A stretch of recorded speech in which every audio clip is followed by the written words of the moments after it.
वाह कुलमान सर वाह, तपाईँको यो निर्णय चाहिँ बडो गजब लाग्यो र तपाईँलाई यो निर्णय गर्ने हिम्मत गरेकोमा सलाम गर्छु।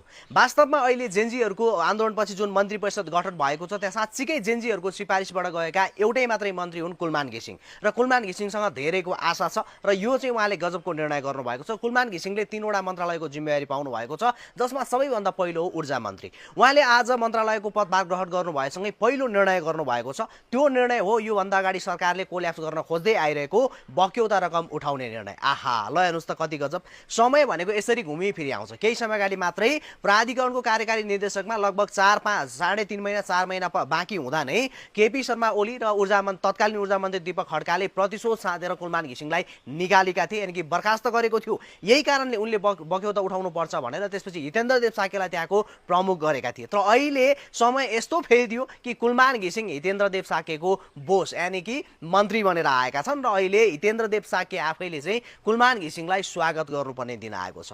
जे होस्, यो पटक मन्त्रीमण्डल बनेको छ। 3 जना ओमप्रकाश अलियाल गृहमन्त्री बन्नुभएको छ, कुलमान घिसिङ ऊर्जा मन्त्री बन्नुभएको छ र रामेश्वर खनाल अर्थमन्त्री बन्नुभएको छ। अहिले 4 जनाको टिम रहेको छ र 1 जना मन्त्रीलाई एउटा भन्दा धेरै मन्त्रालय दिएर सकेसम्म कम मन्त्री बनाउने प्रधानमन्त्री सुशीला कार्कीले त्यो गर्नुभएको छ। यो पनि एक हिसाबले राम्रै हो, तर बोझ भने मन्त्रीहरूलाई धेरै छ र आशा के छ भन्दाखेरि अब बाँकी मन्त्रीको विषयमा अर्को भिडियोमा कुरा गरौँला। तर कुलमान घिसिङ जुन चाहिँ एउटा चाहिँ अहिलेको वास्तविक जेनजीको मन्त्री हुन्, उहाँलाई चाहिँ मन्त्री नबनाउने भनेर बिचमा निकै समस्या भइरहेको थियो। तर जेनजीका केही हाम्रो साथीहरूले जेनजी भन्दा माथिल्लो पुस्ताको युवा साथीहरूले निरन्तर दबाब दिएपछि जसरी हुन्छ कुलमान घिसिङ बन्नै पर्छ, मन्त्री हुनै पर्छ भनेर चर्को दबाबपछि कुलमान घिसिङलाई यो सरकारमा समावेश गराइएको छ र हर्क साम्पाङ पनि हुने कुरा थियो, तर हर्क साम्पाङ भएन। जे होस्, कुलमान घिसिङले ऊर्जा मन्त्रालयलाई धेरै सुधार ल्याउन सक्छ भन्ने हामीले आशा गरौँ, किनकि उहाँले अर्बौं रुपियाँ घाटामा रहेको विद्युत प्राधिकरणलाई 8 वर्षभित्र अर्बौं रुपियाँमा नाफामा लगेर नेपाललाई तपाईँको चाहिँ लोड सेडिङ मुक्त बनाउने एउटा व्यक्ति हुन्। उहाँलाई त्यो सम्बन्धी धेरै राम्रो ज्ञान छ र अहिलेसम्म कार्यकारीमा हुनुहुन्थ्यो, मन्त्रीको आदेश मान्नुपर्ने दिन थियो, तर अब उहाँ आफै मन्त्री बन्नुभएको छ र जति पनि ऊर्जा क्षेत्रमा भएको घोटाला सबै कुराहरूलाई चाहिँ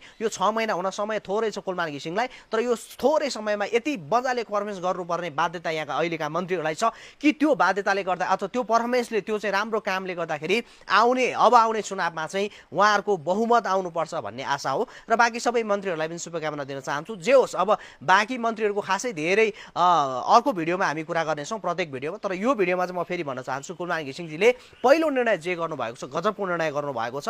जति पनि देशलाई कर नतिर्ने होइन, नेतालाई चाहिँ टेबल मुनि दिएर भन्सार छल्ने सबैलाई चाहिँ अब लाइनमा ल्याउनु पर्ने अवस्था आएको छ र उहाँले यो काम गर्नुभएको छ। सम्भवतः अब उहाँको निर्णय उल्टाउने अरू कोही नभएपछि क्या गजबको तरिकाले काम अगाडि बढ्न सक्नेछ। र कुलमान घिसिङले आज पद तथा गोपनीयताको शपथ लिने बित्तिकै अन्य 2 जना मन्त्रीले भने तुरुन्तै कार्यभार सम्हाल्न गएका थिए, तर कुलमान घिसिङ भने कार्यभार सम्हाल्नुभन्दा अगाडि चाहिँ घाइते र मृतक परिवारहरूसँग उहाँले भेटघाट गर्नुभएको थियो, त्यसपछि बल्ल उहाँ चाहिँ कार्यभार सम्हाल्नु भएको थियो। जस बधाई तथा शुभकामना छ। आशा गरौँ कुलमान घिसिङको नेतृत्वमा चाहिँ प्राधिकरणले यति एउटा उचाइ हासिल गरेको थियो, नेपालमा ऊर्जा क्षेत्र यति धेरै परिवर्तन भएको थियो।